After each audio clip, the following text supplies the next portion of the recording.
Recently, I had the gift and the opportunity to go to a play, a wonderful play put on by high school students, with all the dancing and the singing. And it's wonderful to see these young people take on a character, right? Take on a character that they are otherwise not in their day-to-day life. One of the gifts that I had as a high school student was to do it. And I usually was put in the chorus, that group that has no voice other than to sing. You don't hear their individual voices unless you sing too loud, which I tried not to. And they danced, right? And they're having fun and they're coming close. They surround the main characters almost so close as they can touch them. But no, they don't. And they just continue to have fun, and you can see it in their eyes, dancing and singing. But amongst this crowd, are two actually pretty distinct groups. One group that the director and the choreographer put pretty close in the middle, right?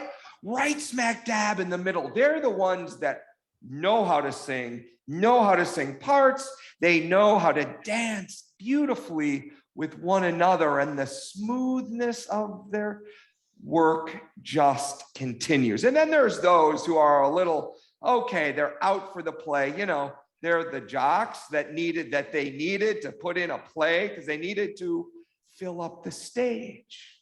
So they might have been good on the dance floor, so they needed a little extra help. So they put them around the edge.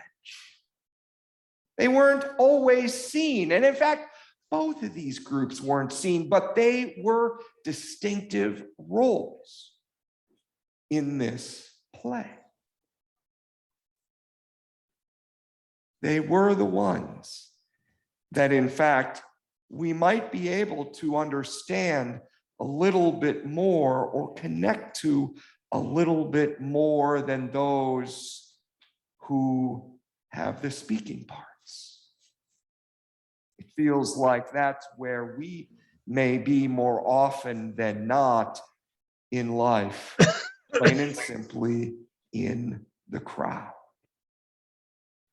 And that crowd they start to have so much fun that they raise the palm branches and they cry out together, "Crucify him." As in today's play, the main character walks across the stage before he exits. But then there are those on the side. Those who are actually so close to the wings they can barely be seen, just a shadow of their face.